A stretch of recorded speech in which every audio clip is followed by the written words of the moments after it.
नमस्कार, मेरा नाम है अनमोल और आप देख रहे हैं राजधानी इंडिया न्यूज चैनल। हमारे चैनल में आप सभी का बहुत बहुत स्वागत है।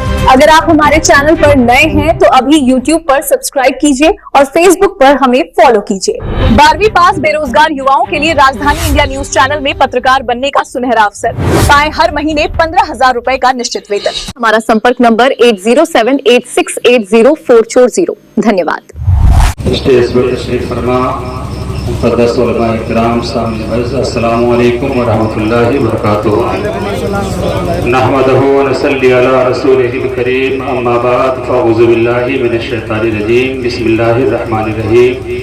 इन्न दीना इंदल्लाहिल इस्लाम, सदक़ल्लाहुल अज़ीम व बल्लगना रसूलुहुन नबियुल करीम व नहनु अला ज़ालिका लमिनश शाहिदीन व शाकिरीन वल्हम्दुलिल्लाहि रब्बिल आलमीन। मुझे तकरीर तो नहीं करना था, मैं सिर्फ चंद बात मौलाना अंसारुल हक जो बताए हैं वो बताना चाहता हूँ। और आज जो हिंदुस्तान में समझ रहे हैं कि ये सरकार सिर्फ 11 साल की मेहनत है, तो हमारी भूल है, क्योंकि ये 100 साल का मंसूबा है उसका।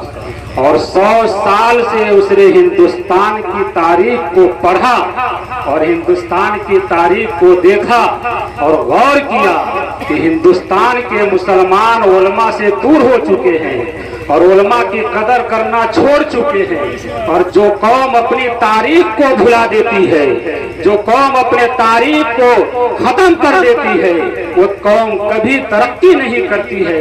हमने अपनी तारीख को ऐसे भुला दिया है कि जब हमने हिंदुस्तान की तारीख पे जब अंग्रेजी हुकूमत थी, उस वक्त हमारे उलमाए किराम की सैकड़ों उलमाए किराम को पेड़ से लटका दिया गया था, लेकिन हमने अपनी तारीख को भुला दिया है।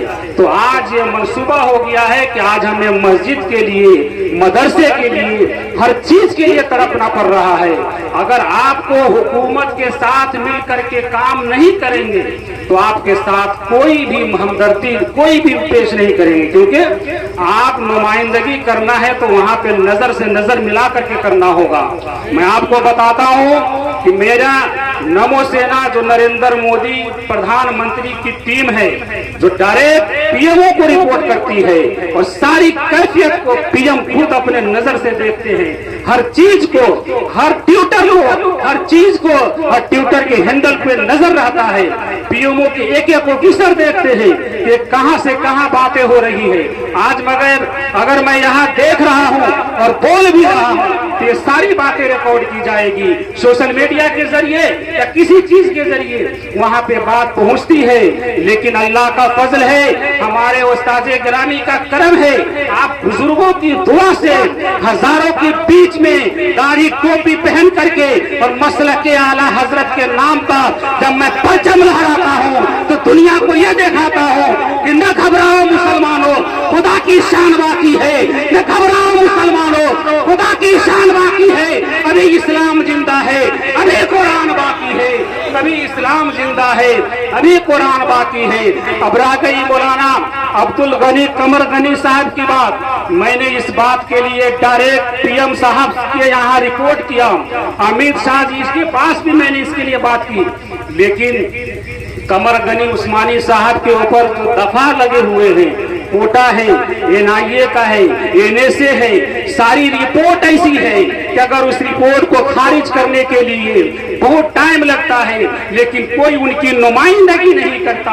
वहां तक के गृह मंत्री ने हमको कहा कि आपको क्या फर्क पड़ता है, किस वजह से आप झमेले में पड़ते हैं। लेकिन मैंने कहा नहीं सर, अगर आप इस तरह की बातें करेंगे, हमारे मसलक के हैं, अगर उनका कोई गुनाह है तो उनको सजा मिलनी चाहिए, लेकिन उनका कोई गुनाह नजर नहीं आता है। इसलिए हमने वहां भी बात किया है। और अल्लामा तौसीफ रजा साहब के बारे में आपसे भी बात हुई, बरेली शरीफ से भी कुछ लोगों ने फोन किया, रामपुर से भी फोन किया था। हमने अल्लामा तौसीफ रजा साहब के बारे में जब बात किया, लेकिन योगी सरकार की तरफ से बहुत सारे दफात उनके ऊपर है।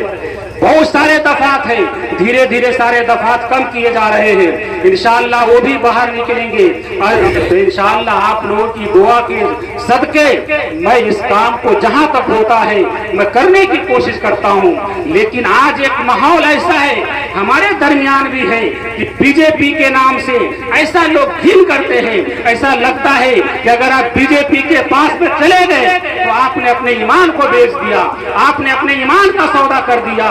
और अछूत पार्टी नहीं है, बल्कि आप ये समझिए आप किसी पार्टी को मत देखो, बल्कि ऐसे फर्द को चुनो जो सेकुलर है, जो सेकुलर का काम करते हैं।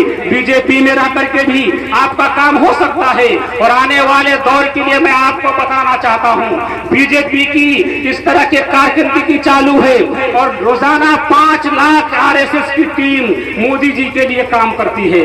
5 लाख 24 घंटा साइकिल से चलते हैं, पैदल चलते हैं, गाड़ी से चलते हैं, बस का सफर करते हैं। 5 लाख लोग 24 घंटा जब उस हुकूमत के लिए काम कर रही है तो आप क्या समझते हो? आप सोशल मीडिया पर बोल करके, आप किसी को बुरा भला कह करके, क्या सियासत की बातें करके, ट्विटर पे लिख करके, किसी की बुराई करके क्या आप समझते हो कि मोदी सरकार को गिरा दोगे? कभी नहीं होने वाला है। नाम नेहाद जो सेकुलर पार्टियां है आप उससे पूछो वो क्या करती है। कभी सीएए का नाम लेकर के मुसलमानों को डराते हैं, आपके साथ में आकर के कभी कदम से कदम मिलाया है क्या? अगर आज जाकर के देखो यूपी की सरजमीन पर अगर बुलडोजर चलती है तो क्या अखिलेश यादव ने जाकर के बुलडोजर के सामने खड़ा होकर के ये कहा है कि ये गलत कर रहे हो? खड़े होकर के अगर तुम रोक दोगे तो बुलडोजर क्या योगी हुकूमत की कोई ताकत नहीं है कि अखिलेश यादव के सामने बुलडोजर को चालू करेगा। लेकिन ये हमारे और आपके सामने सिर्फ वोट की राजनीति हो रही है और हम लोगों के सामने हिंदुस्तान में अभी 2 तरह की राजनीति है। एक डर की राजनीति है, एक मोहब्बत की राजनीति है। डर मतलब बीजेपी का डर दिखा करके आपको डराया जाता है। अगर आप बीजेपी को वोट दोगे तो आपके घर को जला दिया जाएगा, आपको बेघर कर दिया जाएगा, आपके अधिकार को छीन लिया जाएगा। अगर अब तुमको बचना है तो वोट मुझे देना, मेरी चादर को बिछाओ, मेरी कुर्सी को लगाओ। लेकिन मुसलमानों कब तक करोगे? अगर नब न समझोगे तो मिट जाओगे हिंदू मुसलमानों, तुम्हारी दास्तां तक न रहेगी। दास्तानों में कभी समझने का वक्त है। उलमा को भी चाहिए कि आगे बढ़ करके इस बात को आगे रखे। हमें हुकूमत के साथ चल करके हमें काम करना है। अगर इस्लाम की बका के लिए हिंदुस्तान में अगर काम करना है तो हुकूमत के साथ मिलना पड़ेगा, नुमाइंदगी करनी पड़ेगी। पीछे बैठ करके आप बगावत भी करोगे, गाली भी दोगे, फिर सोचोगे कि मुझे ये फायदा भी मिले, तो कभी नहीं होने वाला है। इसलिए आपको चाहिए कि उनके साथ कदम से कदम मिला करके अपने काम के लिए ही सही, दिल से मत जुड़ो लोग, कम से कम अपने काम के लिए तो उनसे जुड़ जाओ और जा करके अपना काम करवाओ। मैंने देखा है अगर वहां तक आपकी रसाई है तो गैर कौम से पहले मुसलमान का काम किया जा रहा है। आज जितने भी योजना और मुसलमान फिर बगावत भी करते हैं, तो हमें इस तरह भी नहीं करना चाहिए। आप इस तरह से काम कीजिए ताकि आप हुकूमत की नजर में भी ना आए। मैं ये नहीं कह रहा कि मैं बीजेपी का हूँ तो बीजेपी की नुमाइंदगी के लिए उसके सपोर्ट में खड़ा हूँ, बल्कि मैं ये चाहता हूँ कि आप जुम करके आप जुड़ो, बड़ा करके देखो। अगर आपका काम नहीं होता है तो आप उसको दरकिनार कर देना। आपने 70 साल तक लोगों के साथ में तो कठपुतली बन करके रहे हो। एक बार खुल करके अगर आकर के मैदान में आओ और आकर के जुल्म के सामने नजर से नजर मिला करके चलोगे, तब जाकर के आपको पता चलेगा कि हमारा काम हो रहा है या नहीं। पीछे दब करके कुछ नहीं होने वाला है, पीछे दबने से कुछ नहीं होगा। इसलिए मैं कहता हूं अगर कोई मुसलमान या कोई आलिम या कोई भी अगर बीजेपी या किसी हुकूमत के साथ काम कर रहे हैं तो उनकी मुखालफत मत करो, बल्कि उनकी नफ्स को पकड़े वो किस वजह से आपके साथ उनके साथ में है। कम से कम आपका काम तो हो रहा है, आपके की नुमाइंदगी तो बंदा आपके सामने कर रहा है। और ऐसे लोगों के सामने अगर आप जाते हो, आपको कठपुतली बना करके वोट की लालच में आकर के 10,000, 5,000, 2,000 रुपए के चक्कर में अपने आप को कब तक गुलामी की जंजीरों में जकड़े रहोगे। इसलिए आपको अगर बचना है तो उस तरह से जाना पड़ेगा।